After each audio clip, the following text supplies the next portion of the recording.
एक बार की बात है, एक बहुत प्यारे गांव में, जहां चारों ओर खुशियां बिखरी थीं, वहीं एक छोटा सा लड़का रहता था, जिसका नाम था टीलू। टीलू दिखने में तो बहुत सीधा साधा था, पर उसके अंदर एक बहुत बड़ी कमी थी, लालच। टीलू को मिठाइयाँ बहुत पसंद थीं, इतनी पसंद कि वो दूसरों के लिए कुछ छोड़ना ही नहीं चाहता था। एक दिन गांव में एक बड़ी सी मिठाई की दुकान खुली। दुकान के बाहर खड़े होकर सब बच्चे बोल रहे थे, वाह, कितनी स्वादिष्ट मिठाई है। टीलू ने जब मिठाइयों को देखा तो उसकी आंखों में चमक आ गई। उसने सोचा, काश ये सारी मिठाइयाँ मेरी होती। दुकान पर एक बहुत भद्र मिठाई वाला था, जिसने सबको एक एक लड्डू मुफ्त में दिया। टीलू को भी एक लड्डू मिला। लड्डू इतना स्वादिष्ट था कि टीलू ने सोचा, एक और मिल जाए तो मजा आ जाए। उसने फिर से लाइन में लग गया।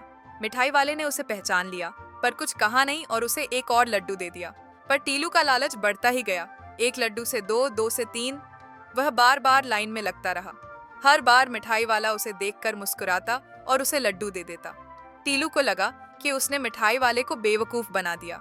देखते ही देखते टीलू ने इतने लड्डू खा लिए कि उसका पेट फूल गया। उसे चलने में भी मुश्किल हो रही थी। और फिर ओह नो, टीलू को पेट दर्द होने लगा। बहुत तेजी से वह रोने लगा, ओह मेरा पेट।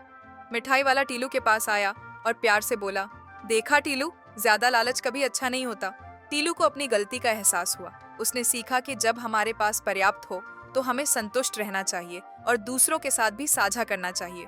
लालच हमेशा दुख ही देता है। उस दिन के बाद टीलू ने कभी लालच नहीं किया। वह समझ गया कि सच्ची खुशी दूसरों के साथ बांटने में और जो है उसमें खुश रहने में है। तो बच्चों, इस कहानी से हमने क्या सीखा? हमें कभी लालच नहीं करना चाहिए, क्योंकि लालच हमेशा हमें मुसीबत में डालता है। हमेशा अपनी चीजें दूसरों के साथ बांटनी चाहिए। कौशिश कार्य किए साया कुए टी पे आंड पाइडेन ना कनो चाहिए।